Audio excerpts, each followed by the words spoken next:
Okay, so this is a new thing. That's fun.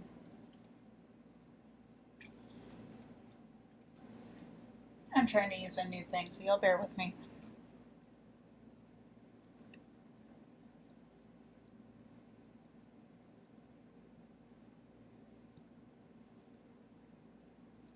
Is this going to let me do the thing at all?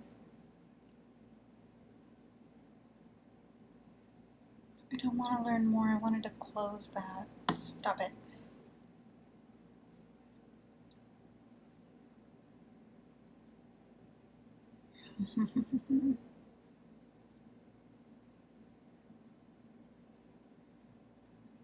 Okay, this is not helping. Where's my... Nope, nope, nope. Nope.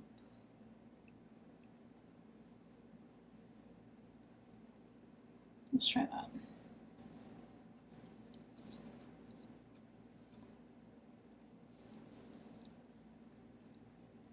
Okay. Looks like we're good. Ah, frick. Hold on, guys. I knocked something over.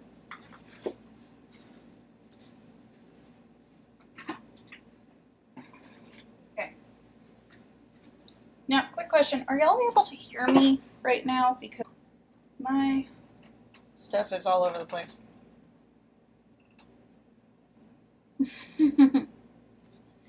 Hi, Arctic Skies. An Unhealthy Obsession and Cyber Searcher. Hello, everyone. Please tell me y'all are able to hear me.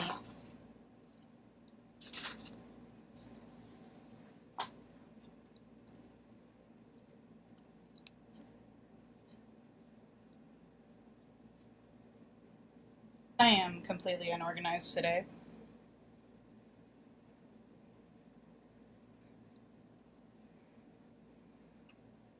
Oh, thank goodness.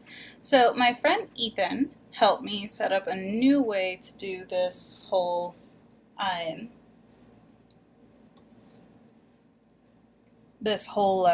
streaming thing, which is actually really exciting. I'm super happy he did that. But it also means that I am learning new software. So y'all bear with me. One of the first things I'm going to do today, though, I got a couple of asks on Tumblr today about, mostly just about anatomy and how to draw on that front. So let me go ahead and pull those up.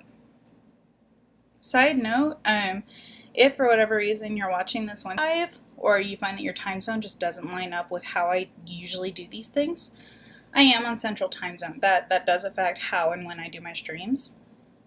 But my Tumblr box is always open. And if you go on there, hey, could you, answer this question on your stream? Could you do this kind of tutorial on your stream? Like, that is always an option, guys, okay?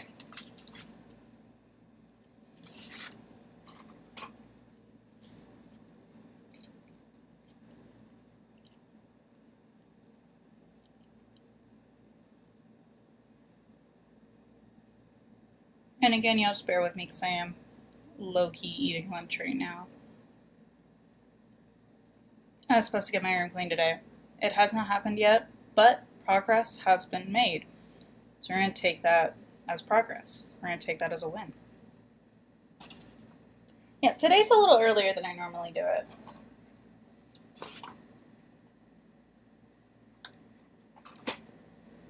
I don't know why I poked that. I'm fixing to toggle that right off because I have to look at the S box. So let me just write that down real quick.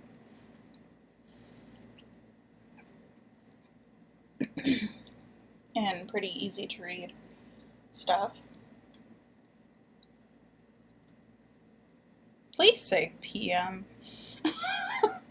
Please say 3 p.m. and that I'm not having somebody up at like 3 a.m. Okay, so we've got faces. We've got pretty basic human poses and side view. Okay.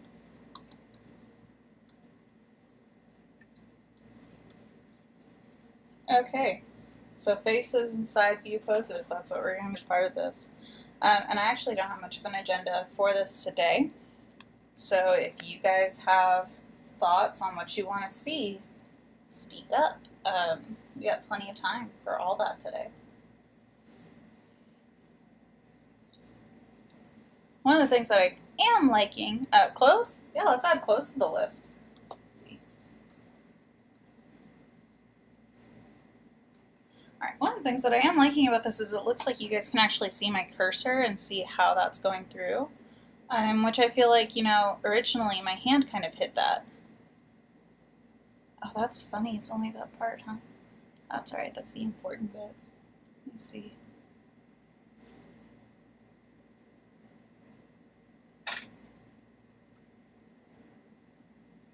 Let me see this. It might be able to help me take a look. Oh, that's interesting. I can just kind of squish that around, can't I? Okay, that's cool.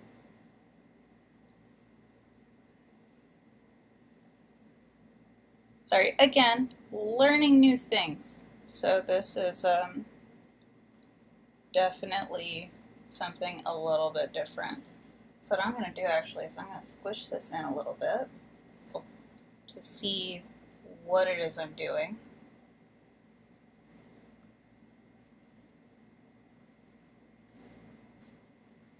We're going to see if this will work. Okay.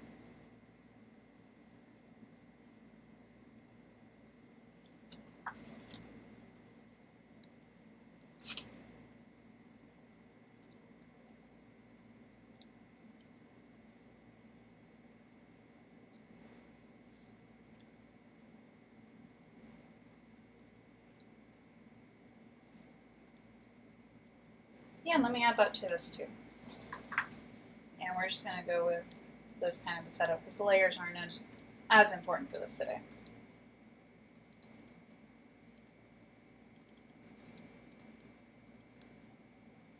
So, let's go back to the window that I actually want open. Hopefully now we're going to be able to get this to work. We're going to turn on a little bit of music. I'm not losing my mind. Hey, pens work. Pens work. I'm not going to do a whole bunch of fancy layers right now.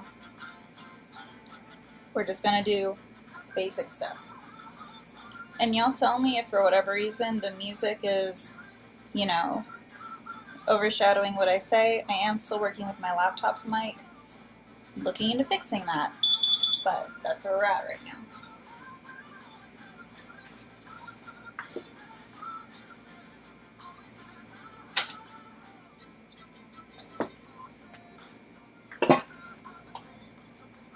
Alright, so let's talk about faces first. Hi, welcome, Coin Cake. We are looking at a couple of different things today. First thing that we're going to look at is faces. So what I usually do is I start off with a plain circle. Zoom in on that. I start off with a plain circle, and then I do a little cross thing. But you've enjoyed the new songs, Arctic. Honestly, I need to expand my playlist. The 200 songs I have on there are getting a little bit old, and I need to dive deeper into my Green Day stuff.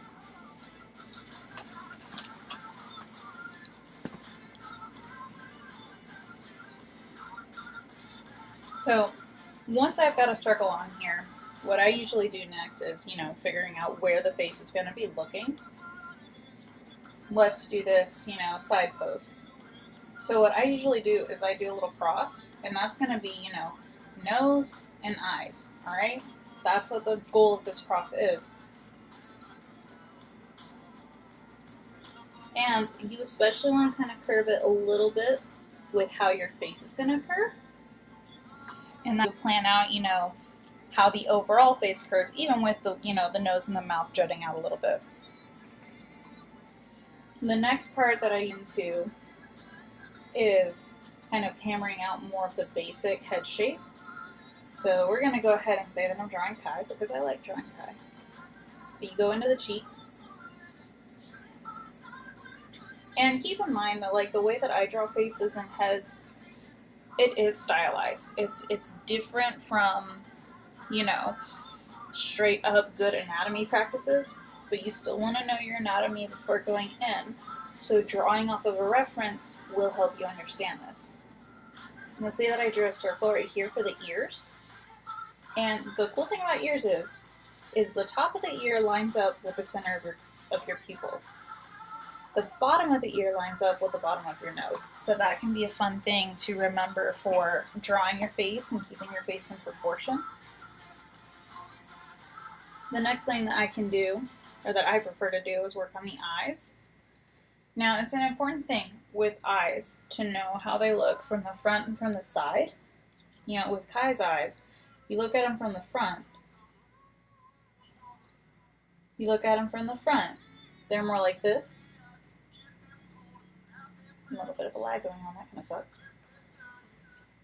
But if you look at them from the side, that changes just a little bit. It is an important distinction to see where your eyes are set up.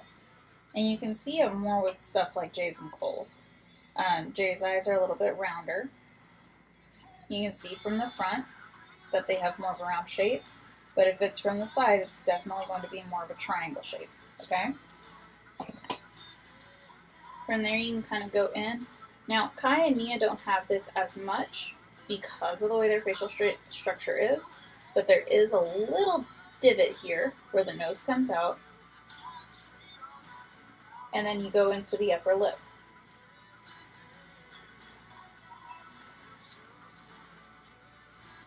And you can see that I'm revising as I go along, you know. Kai's face is actually rounder than how I first drew it, so I'm going to fix that now before we get into any basic lining or anything that's concrete. You want to be able to revise as you go.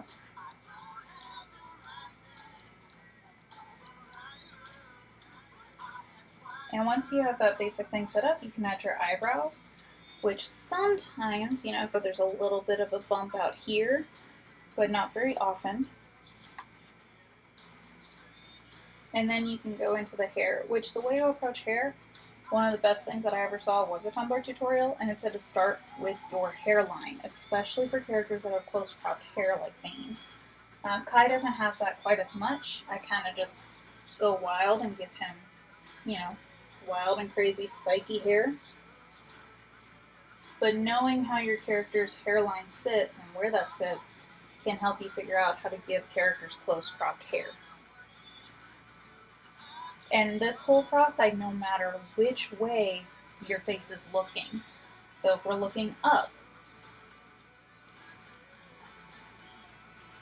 the key thing is just always have references, especially if it's something that you've never done before.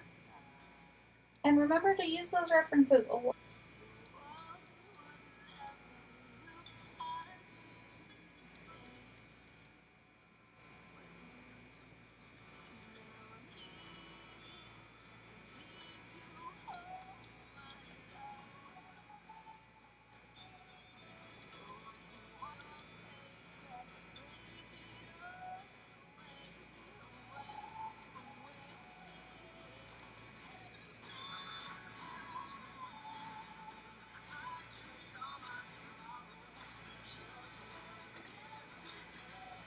So that pretty much covers how I do faces. It's a very step-by-step, you know, circle. Add a cross onto that circle for where your eyes and nose go, and building on from there.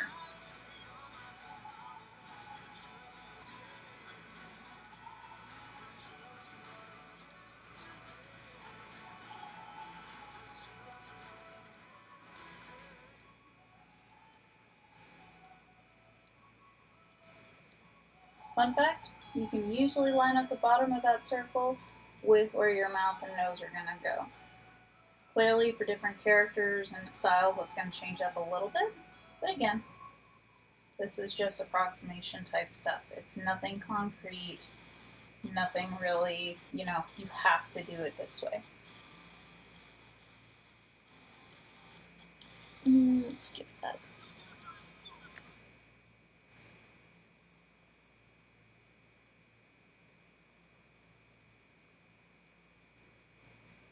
What is this?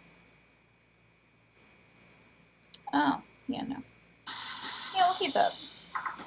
Alright. So, now that we've touched on faces a little bit, we can come back to that if you guys have specific questions. But now that we touched on faces just a little bit, we are going to go into,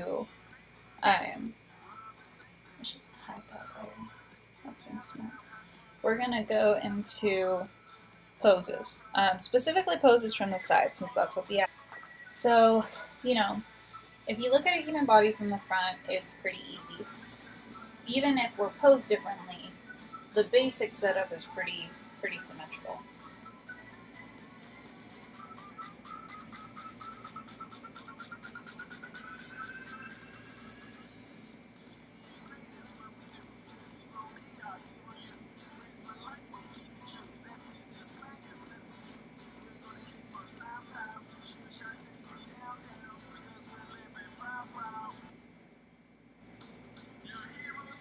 Now, if we look at it from the side, that's going to be a little bit different from what we're used to. And it can be difficult to pose that because suddenly you go from this to more of this.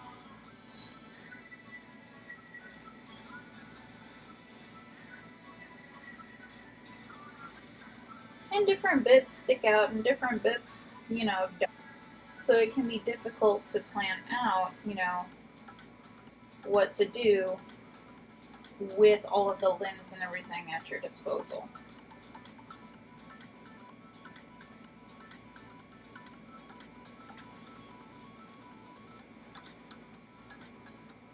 So what I typically do, especially for, you know, it's buffering again. Why is that buffering? I don't like that. So what I typically like to do, especially for whenever you've got a character that's sitting down or kneeling, I like to have the ground first. That's what I like to see, like to have as a reference first. So, you know, we're going to draw our, what our character is going to be sitting on. And we're going to draw the ground that our other character is going to be kneeling on, okay? Now, this is where a big part of this is going to come down to proportions, okay? So, we're going to draw a basic little outline of here's how we want this to look. Now, the thing is, even though this is bent right here, your leg from here to here should still be about as long as your head and spine from here to here, okay? You can kind of fudge that a little bit. You can play with the stylization there, but that's pretty much the rule of thumb for keeping that part of the body in proportion. I know it sounds completely off the rails and sounds super fake, but give or take, that's about what the proportion is.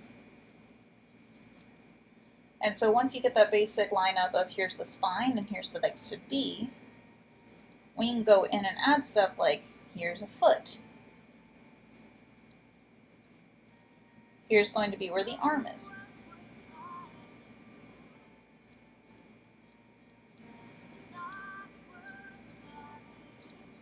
And start doing stuff like sketching the head. Working at a distance like this, if you can manage it, you know, if you're not working on teeny tiny paper, and just not scrunching your face up to it, that can kind of help you make sure that this looks, you know, right. I'm sitting here looking at this and I'm like, that leg still looks short in it a little bit. And it's just about learning and recognizing what looks right to your eye. Your eye recognizes what the typical person is going to look like. Your eye recognizes what those basic proportions look like. If your eye is sitting there telling you, hey, that doesn't look like a person, that looks like an alien, take a look at your proportions. Flip it, you know? If we can say, you know, flip horizontal, that can tell us a lot, you know? Now we're looking at it and I'm like, oh, okay, so the legs actually look pretty fine here, but my head looks super small. And it's about your brain into not getting lazy. Because that's the biggest struggle, is a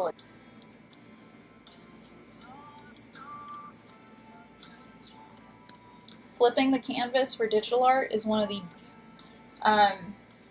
biggest tools in our wheelhouse.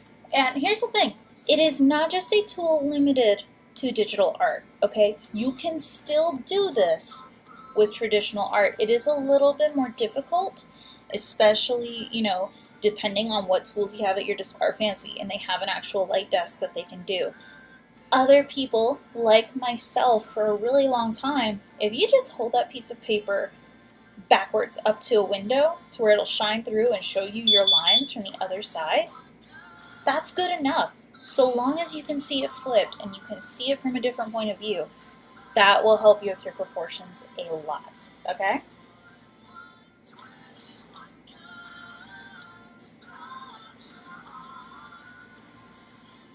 I cannot tell if you guys are still on there. Are you guys? I feel like I'm talking into the void without Mel.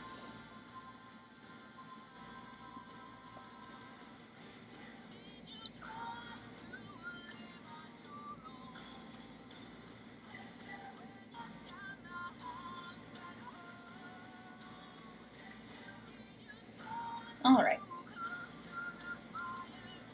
So, now that we have our basic body set up, let's go back to our pencil.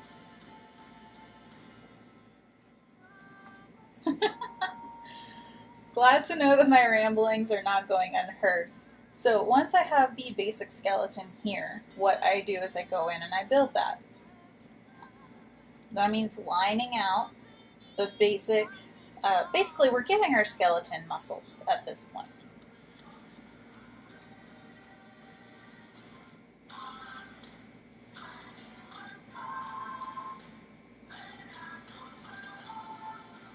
This is where more of the build that the character has outwardly. And this can be as messy or as neat as you want it to. At this point in my drawing life, I draw really messily. I sketch messily. The different sketch lines that I come out with, and yes, they do combine into a very, you know, clear, oh hey, that's a person sitting there. Of experience. Your lines will come together to do that the more that you practice too.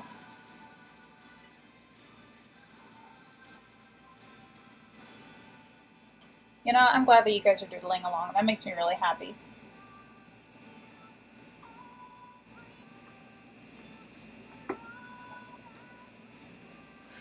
Alright.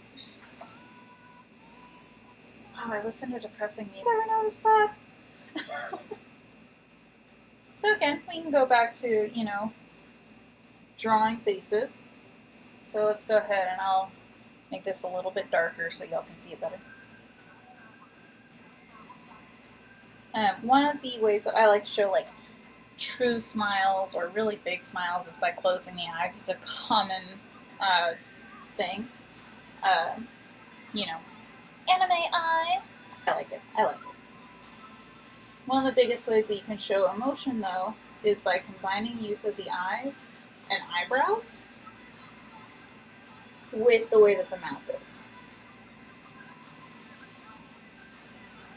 You know, you can kind of scrunch up the nose a little bit to text whatever emotion there is.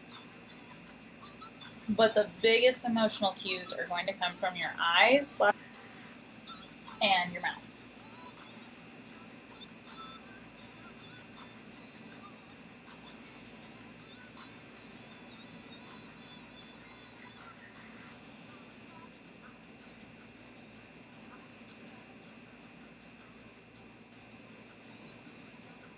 And again, I want to call attention to this.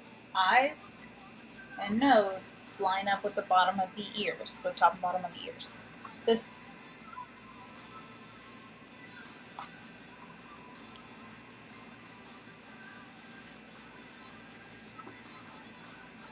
And again, coming into, you know, where's your character's hairline? We're going to sketch out a basic thing for his hairline so we don't get completely. And another part that can really help you with drawing hair is knowing where your character parts their hair. You know, Jay, I always parted above his left eye. Hi, Potato, nice to see you. And go from there. The other thing is to start with backwards over the head. Not every character is going to have bangs, of course, but what I mean is to start with the first parts of hair that make up the face of the character and move backwards from there.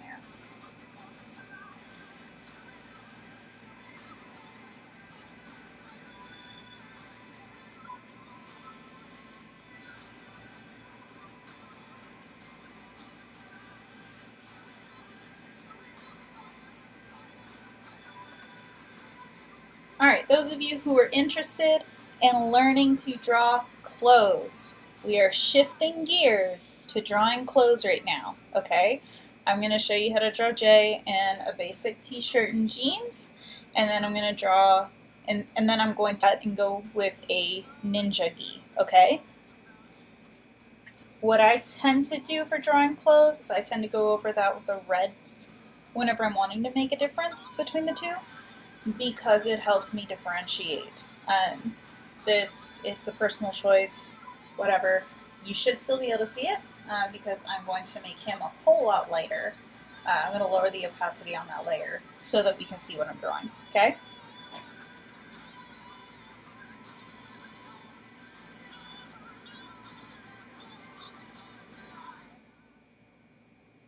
Alright, t-shirt and jeans. So whenever it comes to casual wear, one of the biggest things to recognize is how loose and baggy is the clothing. And we're going to skip that song. And what, come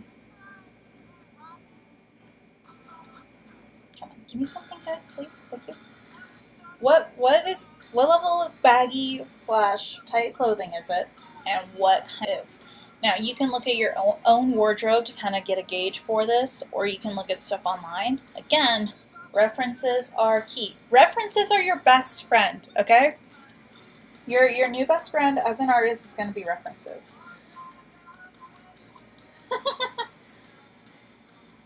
Nice to know you guys can hear that. I have the Guardians of the Galaxy on this playlist. Y'all don't judge. So your clothes are going to bunch up at a couple of key places.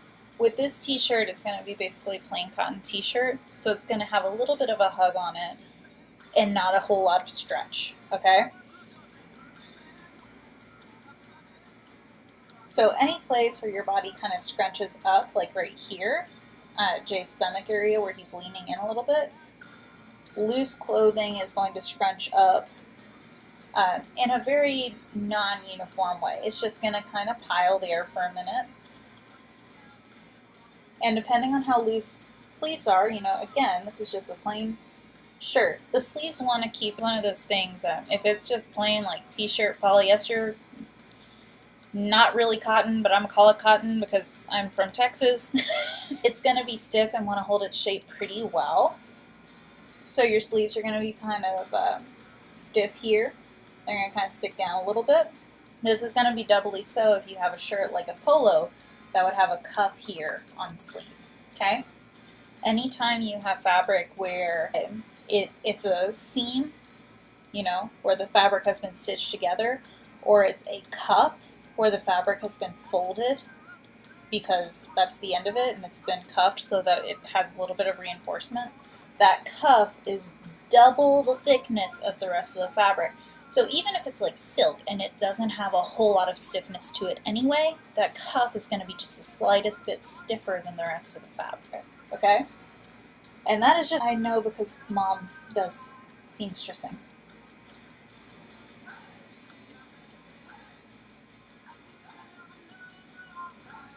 Alright, come through, we're going to outline this arm a little bit because I don't want it getting lost in the shuffle.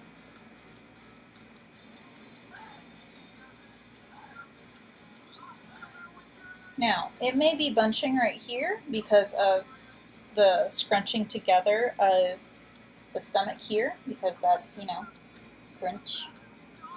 But here, where he's leaning forward and his back is stretching effectively, the fabric's going to be all smooth here because it's just moving with his muscles and moving with his back, okay? So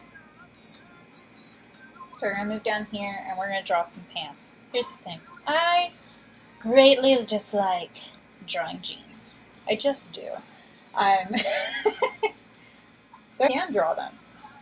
They're actually not that horrible and awful to draw. I just don't like drawing jeans. I don't like wearing jeans.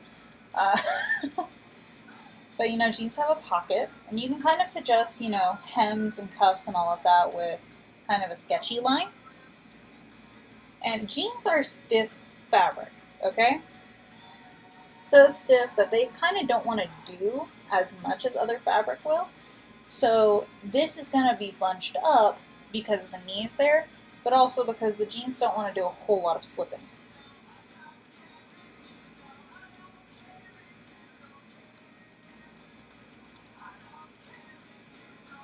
And keep in mind how many wrinkles you add to clothes, okay? Because if you go absolutely nuts with the wrinkles, which you absolutely can, be aware that's going to make the clothes look super baggy and loose on your subject. And there's plenty of reasons to, character like Moro who has a super baggy cloak, or any other type of reason or whatever. A lot of times it's used, for shifty or for characters wearing just whatever they found and not really caring about their appearance too much.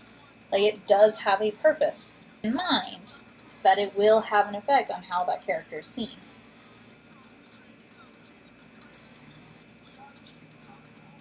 And you can add in other things too, like, this is Jay. He probably would have patched or torn jeans. Whenever I was a kid, Mom used to sew little patches into my jeans because I was an absolute heathen and was constantly wearing out the knees. And this was not, edgy emo years where I was trying to do that. This was just, I'm 7 and really hard I can turn into some sort of magical monster. Yeah. Mom was not a big fan of my imagination at age 7. So you can kind of see how the different fabrics are. Jeans are a lot stiffer. Cotton's going to be a little bit more go with the flow. And you can run the range whenever it comes to fabric. Some fabric is going to drape. It's going to be very loose and kind of set there and be very flowy. Some fabric is going to be super heavy and stiff and not move at all, and it'll look very stiff within it, hopefully, because I would assume that is the vibe you're trying to go for. Oh my gosh, my mom used to make me wear leggings under everything, because again, absolute disaster child. We're going to move on to shoes and socks while I'm talking. Absolute disaster child. I was getting into mud. I was getting into all. Now the thing with shoes, whenever you have stuff like torn up tennis shoes, like what I'm drawing Jay in right now, tennis shoes bend 2 spots. Here with the toes, and here with the ankle heel area. Keep that in mind. Yes, these are, just little drawings, but they do have their own little rules, and if you want to make them look and know, how the world really works with these types of things.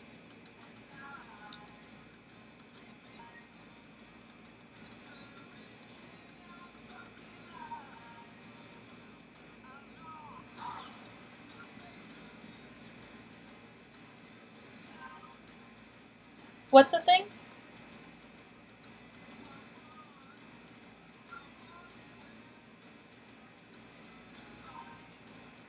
We're just going to finish this out because I don't like it not being finished. Cyber Searcher was something confusing you. I can go back to it. It's just there's a little bit of a lag between me and the... So we've gone basically over basic clothing. Let's look specifically at Ninjagos, okay? Up a random one that I really enjoy. I always liked Jay's Season 7B. Let me pull that one up.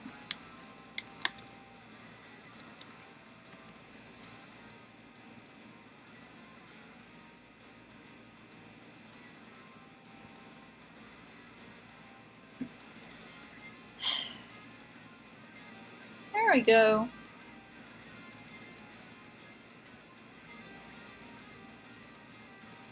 I don't feel any shame, I won't apologize.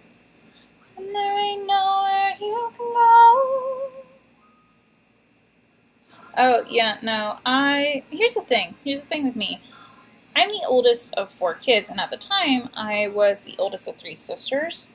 Um, so my mom, bless her heart, liked to have all of us in little matching cutesy things, which don't get me wrong, I'm sure we looked adorable. But for me, a very much tomboyish child who did not appreciate that, it meant not being allowed to do anything because I was in a skirt and petticoats and shit. So mom started relenting and giving, like, she would get these super thick, like, basically socks leggings for me to wear because she knew that she wasn't going to be able to really, really keep me from doing anything. But the leggings under pants was very much like a, fuck it, if you're going to be tearing holes in your pants, at least wear these under it, and I don't have to keep patching them type thing. I was not very good. So with Jay's season 7 gi, he's got a little bit of a chest plate thing going on and what looks like little armor straps around his hips. So that gives us a lot of textures to work with. And again, just like with any other part of clothes, if you're working with armor, keep in mind what that armor is and what it does and what it could possibly be made of. No, you don't need to know exclusively what exactly. I'm glad that you're finding this helpful, Arctic. You don't have to know exactly what the armor's made of. I'm not expecting you to, hand in a thing on Monday about how Jay's armor is made up and what you think, what materials you think were used to make his armor. No. What you should recognize is that this is armor. It's going to be stiff, and it's going to have different rules than, say, a cotton t-shirt.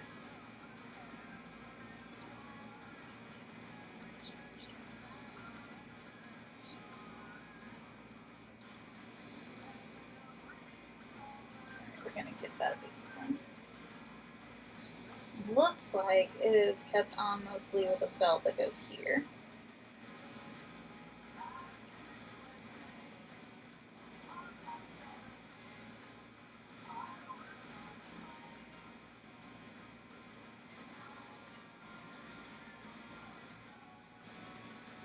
Now the other thing to keep in mind is, like, you are building these costumes bit by bit from the ground up. So we know that Jay has a mask on this costume, so there's going to be, in this picture, there's going to be a little bit of fabric here.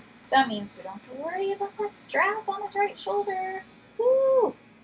Celebrate the little victories, guys. What it does look like, though, if we're looking at his minifig, is that this is one of those where it's kind of an overshirt with a long sleeve undershirt things going on. Now, with baggy clothes, like the Ninjagos, you'll notice that as it goes down, it kind of comes out a little bit. There's a reason for that. This fabric is heavy. It's loose so that they're able to move, but there's also a little bit of protection there. So it's going to follow gravity. Most of the time, your folds in your clothing will follow gravity. That's a big thing. So you can see how this, because, gravity's pointing down right here, and the sleeves are needing to go down his arm, that pulls into this middle arrow of, well, okay, it follows that. This is not, like, super hard stuff, but it does take a little bit of thought and some consideration. I tend to give the Ninja little braces because I like drawing them. They're really easy shorthand, and they help kind of differentiate the wrists here. I will zoom in here, and we're going to talk about gloves. Let me draw out a basic thing. With hands, if you struggle with hands the way that I do, just continue to do your basics with each one. If you got to do the whole, this blah, blah, blah, blah, blah, this trapezoid and circle combo thing for the hand and the wrist, do it. Do it. It's so worth it to have a hand that looks like a real hand, okay?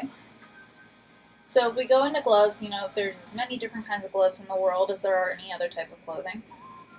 One of the big things that you can do for gloves is recognize that, where your hand folds in, where your fingers fold, that's going to be a major source of creases. The other thing is using, same as earlier, using seams to kind of show that too. So it's going to be tight across here, across the knuckles. Your seams are going to be a little more scrunched together, and that's going to go across for every single one. And that hand is absolutely huge. Why did I do that? That's the other thing. One of the biggest traps that I fall into whenever doing my stuff is I zoom in, which, don't get me wrong, zooming in is good. Zooming in will help you with your work. You can do detail work. But it will also wind up with an absurdly large hand, which doesn't even make sense for Jay. I would give Cole large hands. I give Cole large hands all the time. Jay doesn't have large hands. He's a baby. But you can see what I mean with the gloves and how just adding that little seam and the extra the inside of the knuckles, that can really help.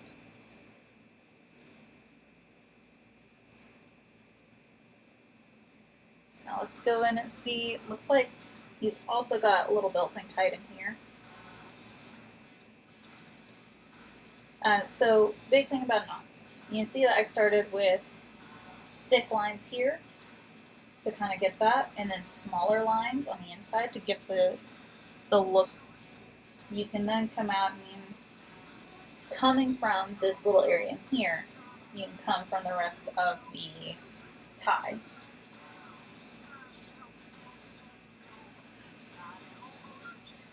I admit I am pretty lazy with the way my knots work. I'm not thinking to myself, how does this go under, over, whatever. I just want to get it drawn. And that's a pretty easy way to do that. No, they just straight up decked this boy out in armor. So the next part that we're going to do is that little... I'm glad that this is like a fun art class. I want this to be fun. And if there's stuff to be learned here, I want it to be simple to learn. So again, kind of matching with that, we're going to give it that little accent border. We're just following along with what we see on the minifig and trying to duplicate it as best we can while still keeping in with our personal style. Another thing that can help is knowing what bits of armor actually, if you look at the minifig, it just looks like strips of leather. Well, okay, I know that there's going to be an armor piece that goes over the front, and then I know that there are pieces that fit over the back and over the thighs. So that's probably what those are. Let me just approximate and keep in with the general aesthetic of what the minifig looks like.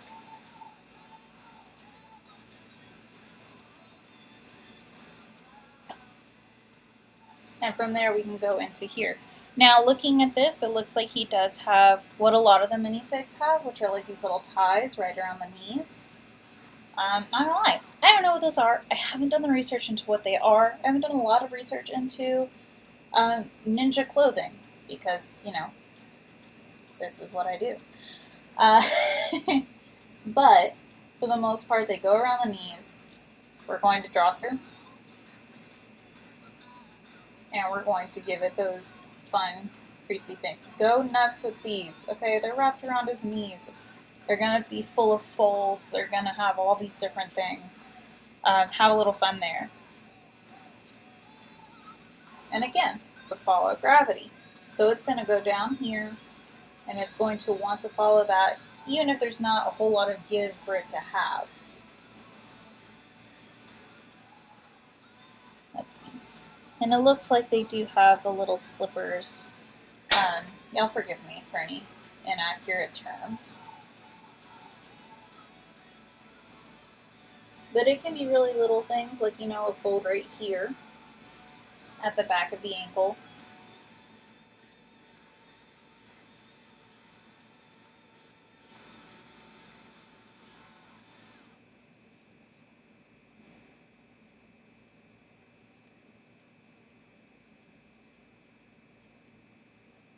or right here where the toes are, because again, those are the two places in which the foot really folds.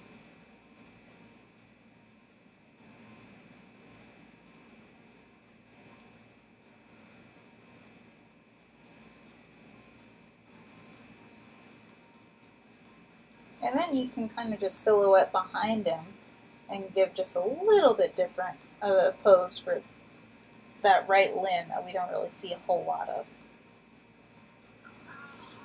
And doing stuff like that, where you can kind of see where the other limb is, or even like if we were to give him, you know, a little arm going forward like this, breaking up your pose like that, that goes more into that dynamic pose thing that we're going to get into here in a minute, okay?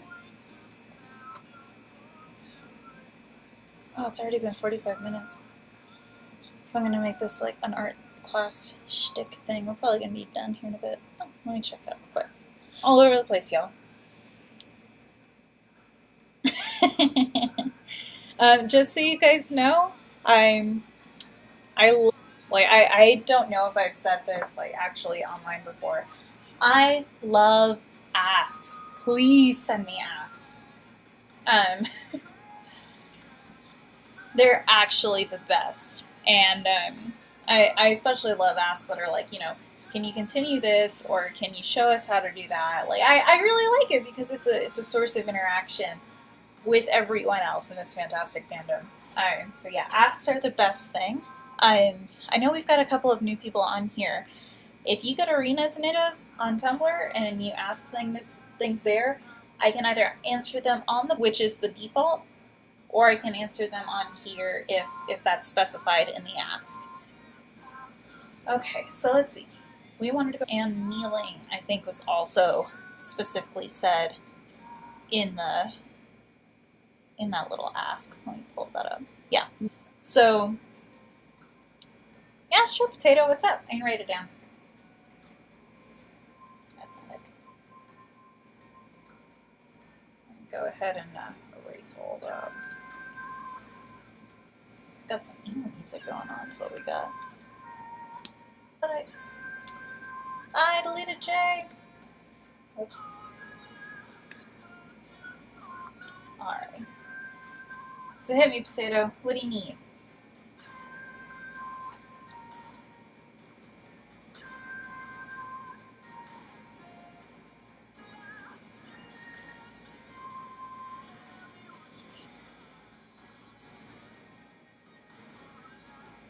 Dance poses. Okay.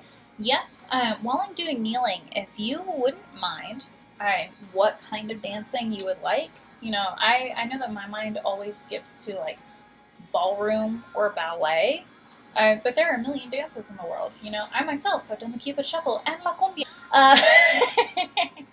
But yeah, if you wouldn't mind just checking and seeing what dance poses you want to see, I will totally do that. Let's write that down. Dance poses.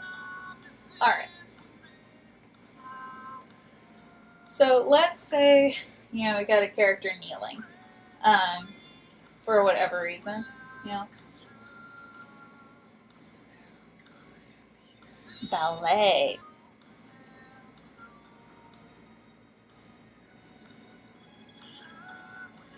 So again with kneeling, and I like to start with heads, that's just my whole thing. Again with kneeling, you just want to kind of start with, remember that you're going to have one part of your leg across the floor, and the other part is going to come up a little bit. Because the reason they're not like this is because you've got muscle in here. You've got thigh bits and calves and all of this that is going to come in, and it's going to kind of squish you a little bit. Let's keep it PG, guys.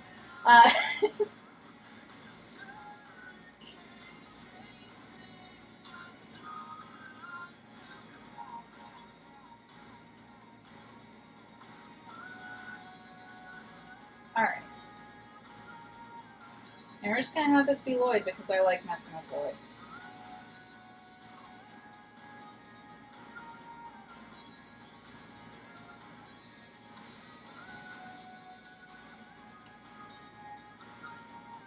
Alright, it's some dark color. That is the one thing that I love about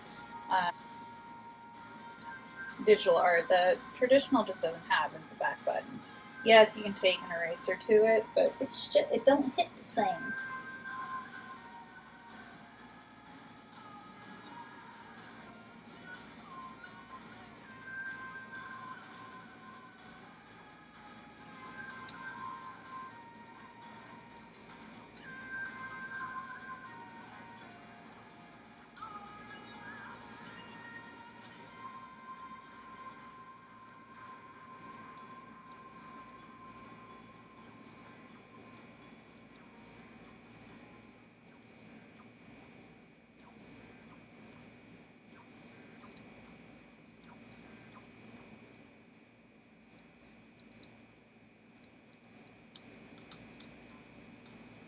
The Guardians strike again.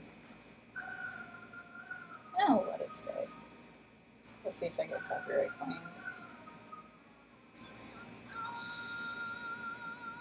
Alright, let's find Lloyd 7. Simply because I'm a sucker for consistency.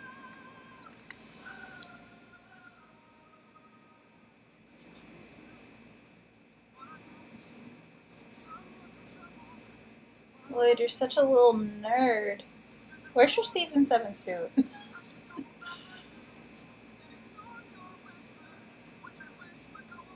That's not even the right one.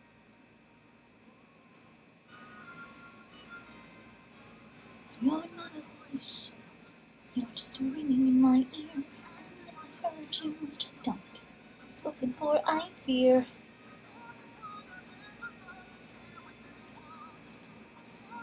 Or at least I'm gonna hope it is. This is the one that we're going with. Small angry boy. Into the unknown. This song is not something you can sing quietly, it just isn't. So it looks like I'm gonna show up doing this.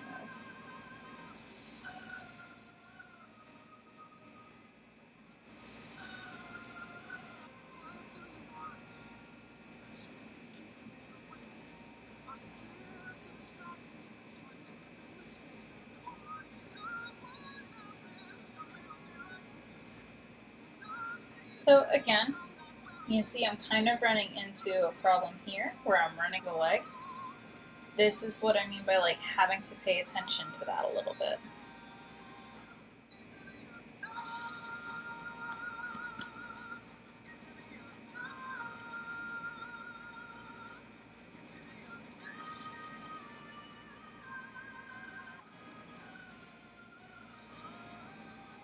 And the thigh is going to kind of come in here with a curve kind of like this. It's swishing on the leg.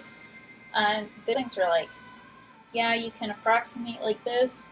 Or if you're a real good artist person, you're going to go find a reference. I'm doing quick sketches today, so no references. That's a lie. I do have Lloyd's reference pulled up here for the clothes.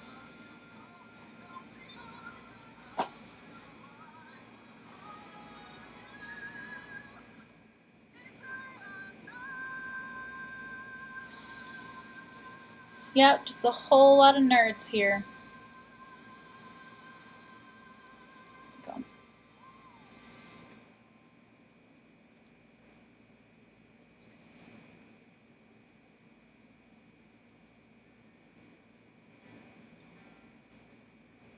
Boy, you got some weird armor, my dude.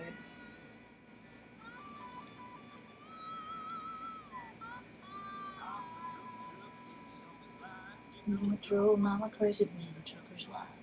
All she couldn't handle was the being alone. I guess she needed more to hold than just a telephone. I called mama each and every night, just asking how she was and if his kids were alright. Mama would wait for that call to come in, but when they hung, she was gone again. I'm sorry, y'all have to indulge my my little Texan self. There is a little bit of a country love there.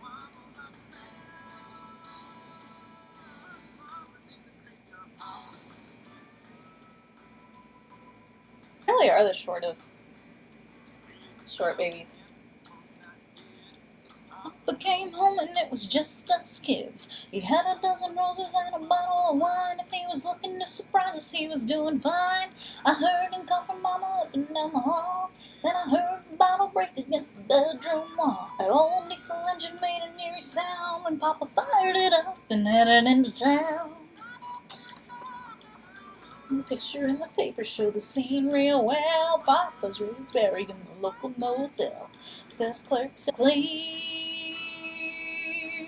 He never hit the brakes on shifting gears. Forgive me if Lloyd's is a little lazier than Jay's. But he's got some... This is so strange. It just is. Wow. Lloyd, are you aware that yours is a little weird? Oh, that is hilarious. I've always seen, like, don't get me wrong, Oni Garmadon, tall as hell. And even just regular human Garmadon, he's tall. I always just kind of attributed it to Misako being short.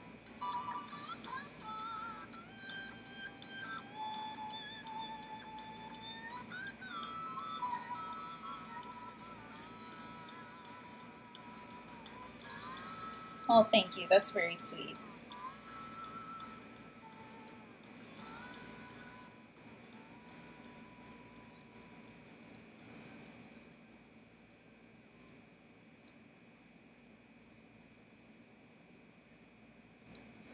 Actually, I might, like, do a full drawing of this. I admittedly don't pay a whole lot of attention to the geese. I draw them, like, maybe once a season. But these are actually pretty cool. I like these.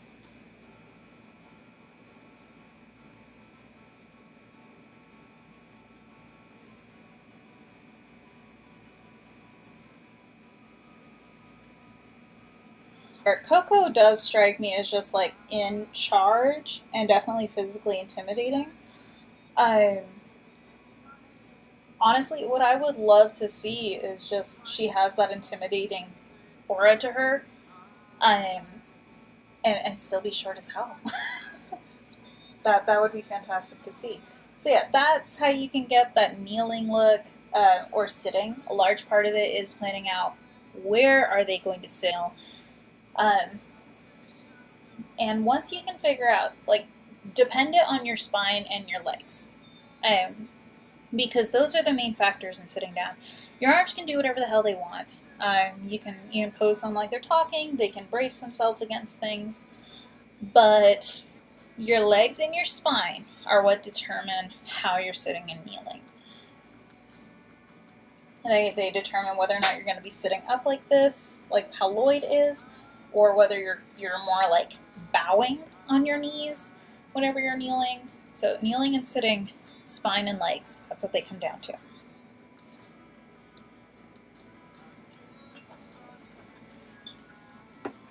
Now, before we do dance poses, one of the parts of the ask was walking, that type of thing, from the side. Those can be difficult. I'm not going to sugarcoat that. Anytime you have movement and it's not a still pose, that's going to be difficult. This does go into dynamic poses, though, so we're going to kill two birds with one stone, okay? So if we think about the basic structure of running, we've got the person running. One arm's going to go back like this. Maybe you've got to clench in a fist. And if this arm's back, this leg's going to be forward. And it's going to come forward like that. The leg behind it is going to be going backwards like this. And the front arm is going to be coming up. And that's a basic running pose, right? Right? Well, we don't really want that, so it's done. We're not going to do that. Instead, what we're going to do is dynamic posing, which, here's the thing, side views are not always dynamic. It really depends on how you do it. So the thing with dynamic posing is you start with a line. A lot of times this line lines up with the spine and legs. Sometimes it lines up with the arms. Sometimes it's a combination. but we're going to use it as a basis for how we do this, okay?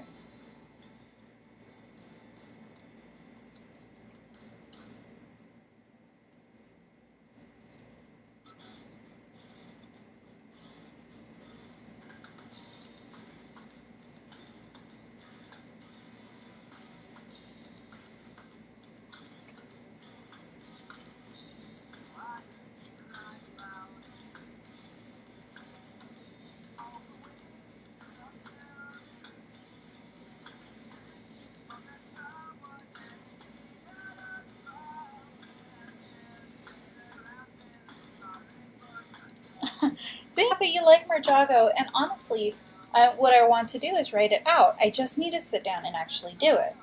But that's going to be a lot of writing, and all my life's kind of in flux. But my goal is to get a chapter, possibly two, out by the end of this week.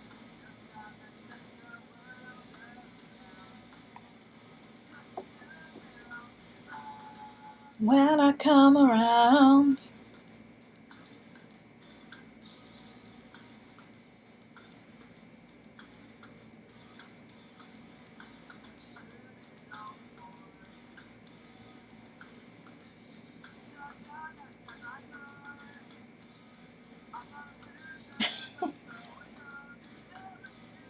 I'm actually super glad you guys are excited for that.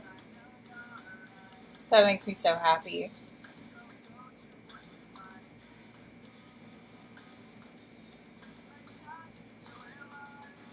Alright, back to posing. A quick break. Because breaks are important, kids, you do not want to have fucked up wrists. Taking a short break like that every so often to kind of pause and take a breath and take a drink and put on a little lotion is going to do wonders for your hands. So, again, we've got our basic sketch lined up here, and now we can go in and we can start doing stuff with the body. So one of the things I typically do is I break up the torso into 3 sections. The chest section here, which is going to connect to our arms. The hip section down here, which is going to connect to our legs. And then the rest. Not really, but pretty much. This is what I call the twisty part, because this is the part of the torso that it can be, we've got the bottom of the hips right here that are pointing one way, the chest is pointing another, and it is because of this is all very scientific. I'm sorry.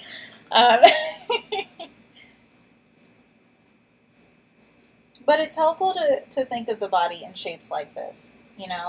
You've got thighs here coming down. You've got shins and calves here, which I think of as more of not quite a triangle, but definitely not the same kind of cylinder that the thighs are.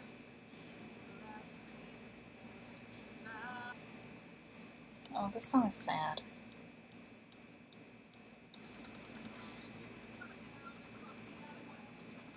Actually, this is going to be a character you guys haven't seen before.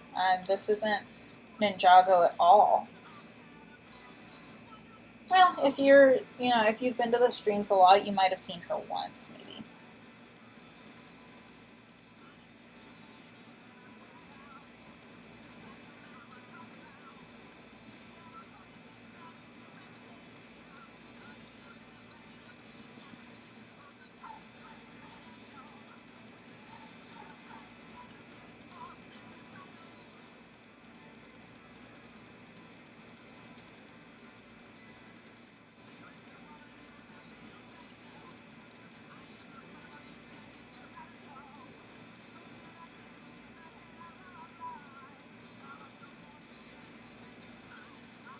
So you can see already how this is a much more dynamic pose than the basic running earlier. She follows a clear line of action, which is what we want with dynamic posing and what a lot of people mean whenever they say it. We can follow her. Clearly it looks like she's reaching for something. I'm actually going to make this leg a little bit shorter because it feels wildly out of whack.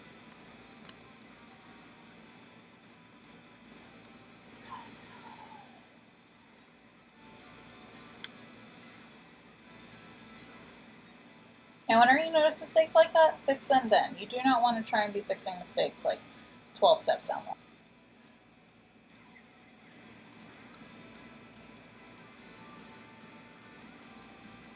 And some lines of actions are, whenever I do like straight up draw line of action, it tends to be pretty straightforward, you know, like this, or, you know, like hers is just straight up like that. Some lines of action can be a little squiggly. You'll see that a lot with more broken up or implied lines of action, as opposed to character ones like this.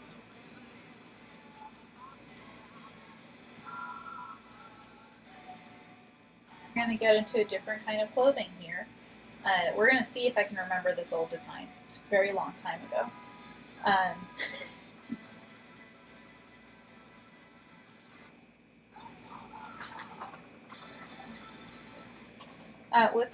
With characters that have chests and just nothing, it is important to kind of plan that out just in the slightest bit, because you don't want to accidentally have that be looking weird.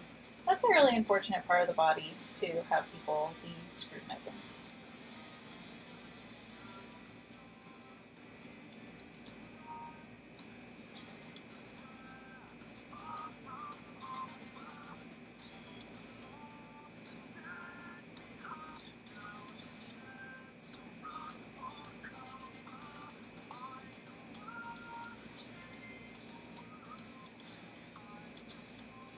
This is a design from like high school. This is so old. So she has looser clothing, especially around her wrists, and you'll see how that kind of creates the drag.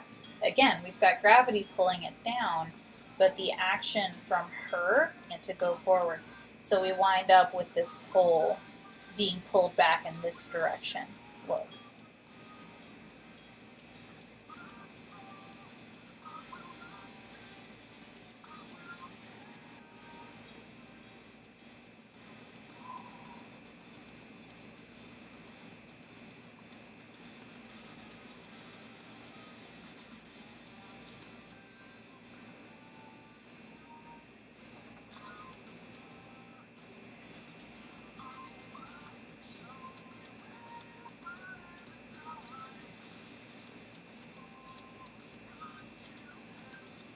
And again, gravity versus her action coming down.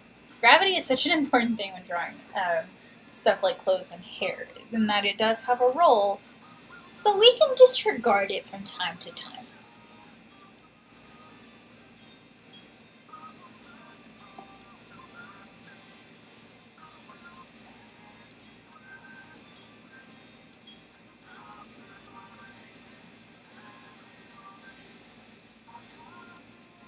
I'm gonna get copyright claim for all this music. Y'all just watch.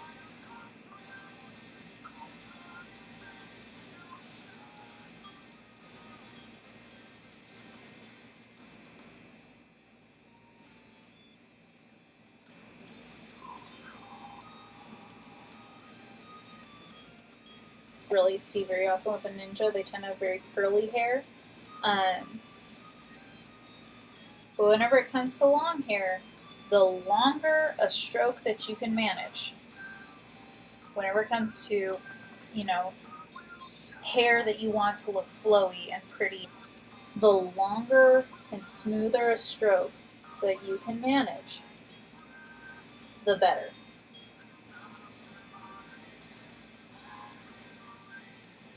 You go back and you clean it up afterwards. But the longer and smoother a stroke you have, the less you know, shake that line and trying to get a long stroke of hair, the better it's going to look. So that's kind of how the dynamic poses work. You want to do your line of action, and do your line of action, put the body on, and kind of follow through with that, whether it's through limbs, spine, fire powers, whatever it is, follow through on that line of action, and then build on it. You can see, even though she's got stuff coming up, her hand is still moving up in the direction of action, and her hair and everything is still falling behind her in that same basic idea. Alright, let's delete that. There we go. No, I want it. It's gone. Okay. Let's see. What else did we have? We kind of went over lines of action. We went over. So we went over faces. A lot of side view poses. Oh, she's not a fandom. Admittedly, she's mine. I've been for about 10 years now and kind of shelved her whenever I got to college because college doesn't afford a whole lot of time. But who knows? Maybe I'll pull Maria back out, or maybe she'll cameo in like Ninjago stuff. But yeah, she's mine. 100% mine. I'm actually kind of proud of her.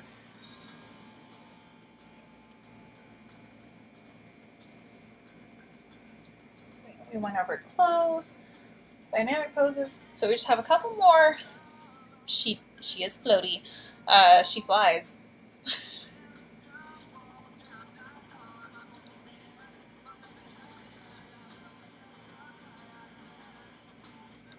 Sorry, I saw a squirrel.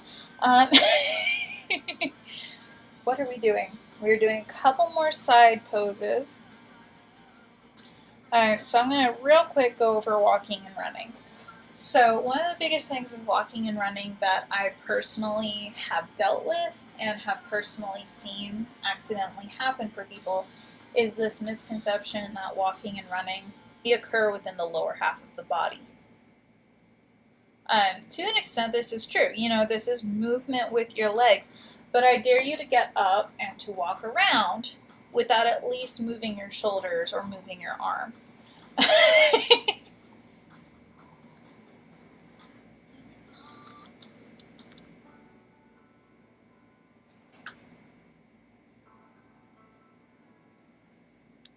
Give me something good, computer. Come on.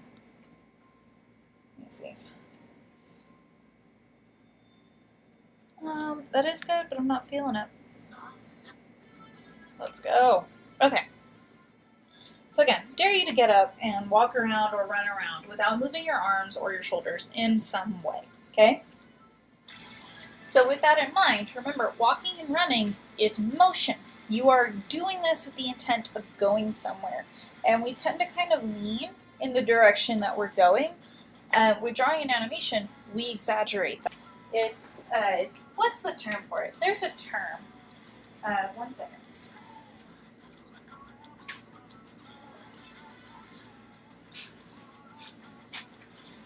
So there is a term for it. It is called anticipation of movement. And then going into the movement full force.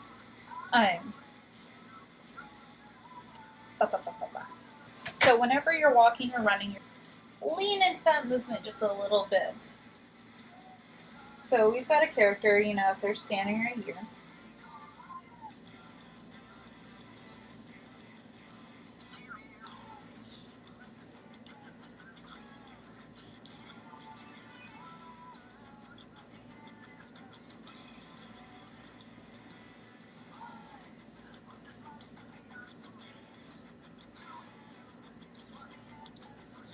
If that character is going to start walking forward, they're going to, you know, go into it.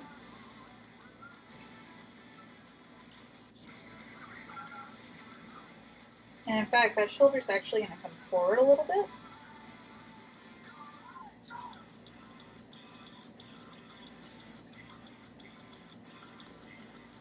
And just kind of pay attention. I'm going to make the spine really stark so we see where it is, okay?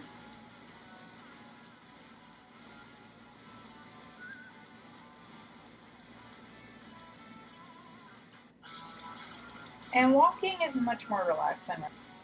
Walking is pretty simple.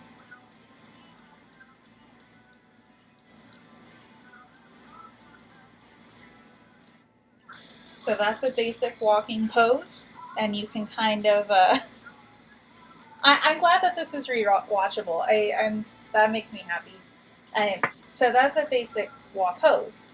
So if we zoom in, and we make this a little bit smaller so we have room to work with, running is just a much bigger commitment. So your body's going to lean forward to be a little bit shorter than your standard setting there pose. I'm not feeling the Broadway right now.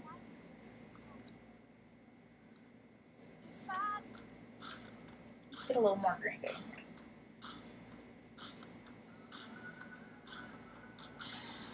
So whenever you're running, all of the movements.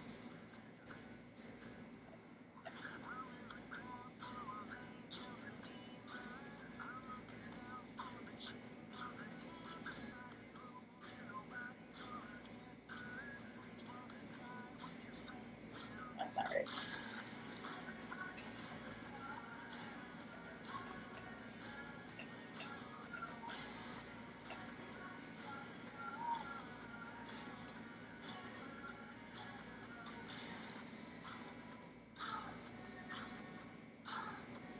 There's also a whole lot more with running. So you can see that the whole body kind of scrunches together a little bit more because we want the legs to be able to move out more, and the arms are coming up in a wider arc than they are whenever they're walking. Running takes up space. If it's not running, it's more a weird little power walk or a weird little scuttle. Full on running, full on sprinting is going to take up space. And remember, using these skeletons, using these basic blueprints to build up characters, that's going to give you consistency in how your characters are built because it forces you to think of them in shapes first. Shapes are our best tools whenever it comes to artists. Whenever you look at a face, it can get overwhelming because, oh my god, how am I going to draw eyes? How do I make them match? Don't think of it that way. You're not drawing an eye, you're drawing a circle. You're not drawing hair, you're drawing a bunch of straight lines. Like thinking is going to be your biggest asset in art, okay? So, on to the next part. We're going to go ahead and clear this off.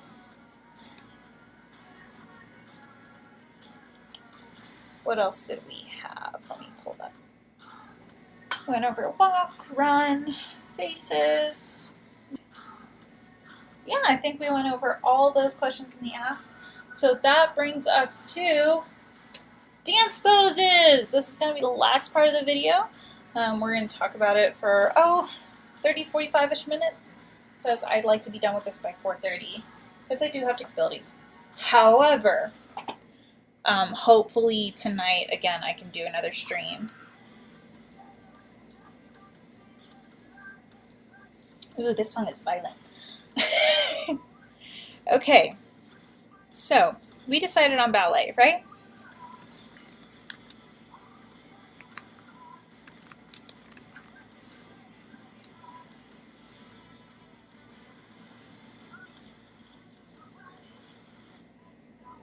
So our biggest tool is what? References. References are our biggest tool. So what we're going to do is we're going to search on here. And we're going to hope that I don't get any weird results because, on the YouTube. But you can see all of this stuff. You can see the basic things. This one is a really good example of just the musculature and the posing that comes with ballet. So once you get your reference, best friends. You like Caterpillar Rave Arctic Skies? That's maybe. Okay.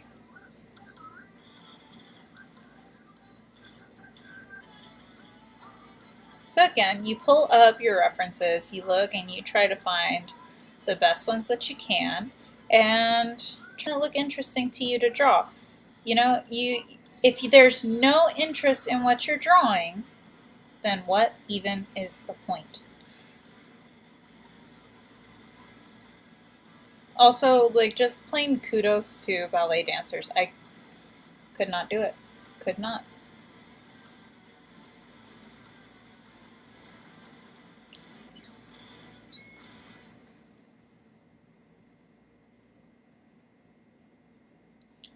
So we got our references. Way to go, us.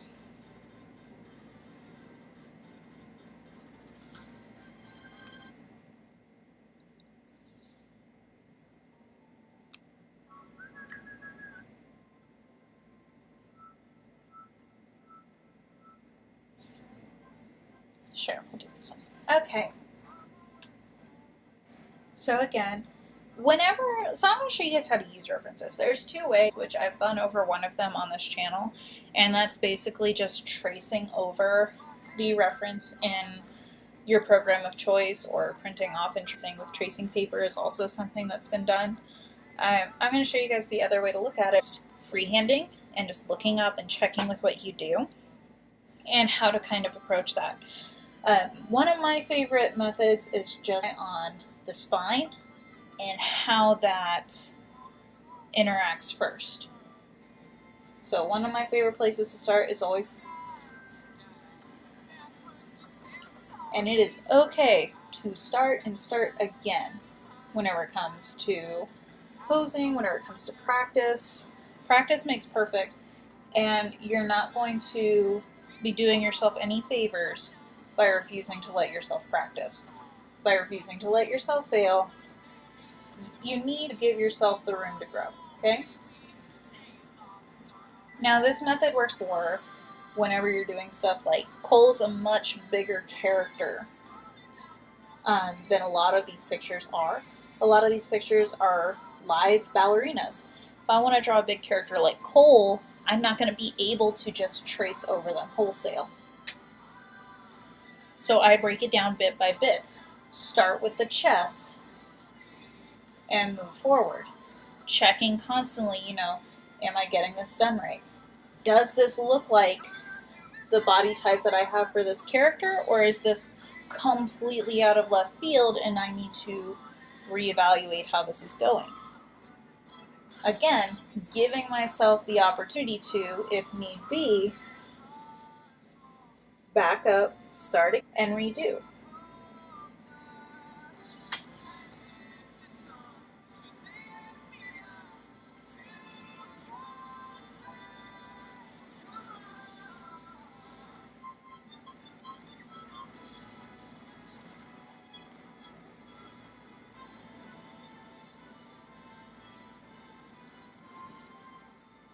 And using light, sketchy lines will help you so much.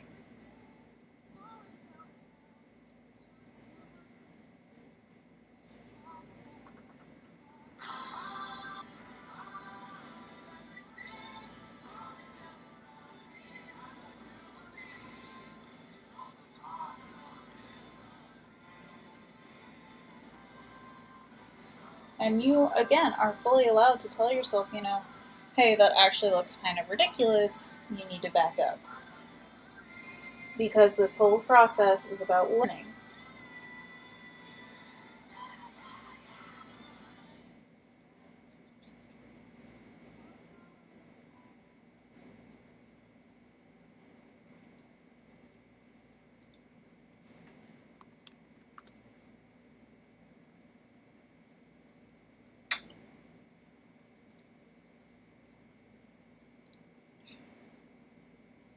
And you just do a piece by itty bitty piece.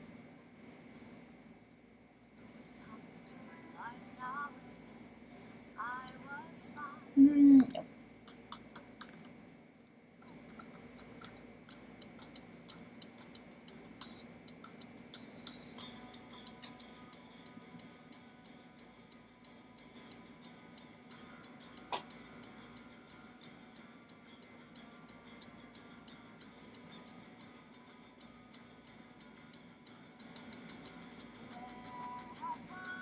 You'd be able to find somebody with the body type that you're trying to draw to use as your reference, but that's why it's so important to have a good grasp of anatomy whenever you do this stuff.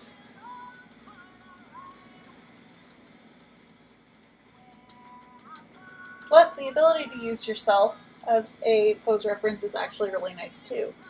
You can lean back and you can say, oh, that's how that looks from that angle. And you may not be the body type you're trying to draw, you may not be the body type or reference, but you're still able to understand, okay, that's how that works.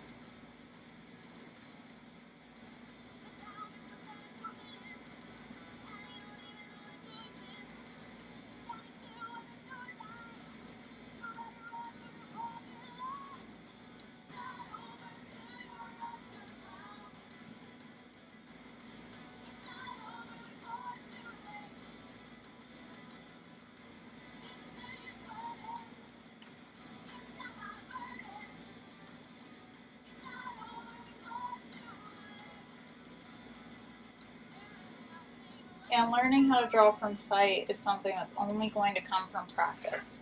So this is why artists go out and they draw from nature. This is why they go out and they draw birds.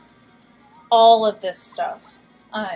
You know, why do you go and you just sit and you draw people at the park? It's weird, it's creepy. Well, it's helping me learn how to draw natural poses. It's helping me learn whenever I can't trace over something. Because the fact of the matter is you're not always able to trace over something. The better you're able to understand something and the better you're able to understand it in your mind, the better you're going to be able to draw from mind later. Although I would recommend putting clothes as quickly as you can on your figure drawings. If you're drawing in public, simply to avoid weird stares. We've all had that happen, right?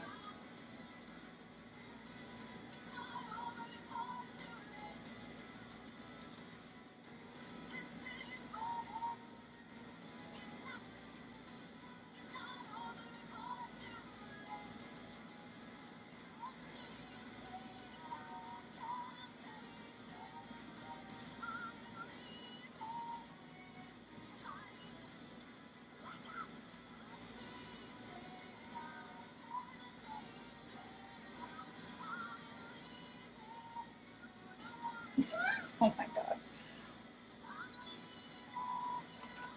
But yeah, dance poses, like, it's just a matter of, looking up dance poses online. Or even better, watch YouTube videos. Oh, I want to draw a salsa dancer.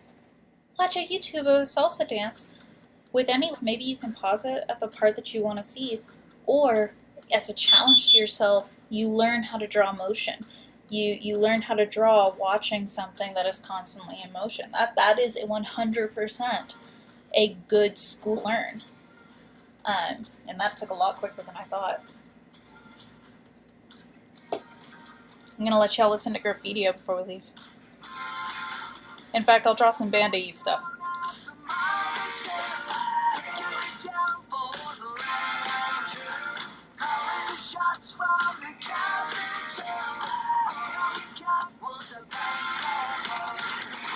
Are we the last forgot? Are we the long lost souls? Are we the last forgotten? Are we the long lost souls? The city isn't big enough for dreamers. We were all believers. It's a perfect crime.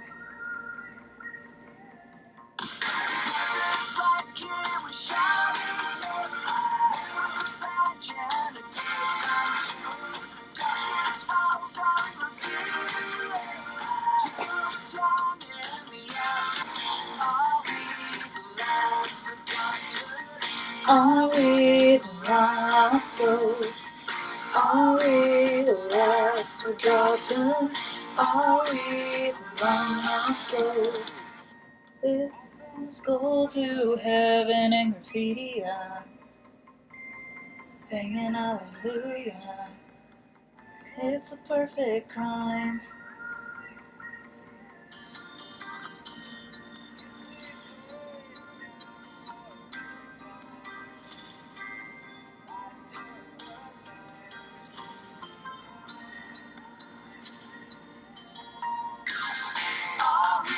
The last forgotten, are we lost souls? Are we the last forgotten? Are we the lost souls? Are we the last forgotten? Are we the lost souls?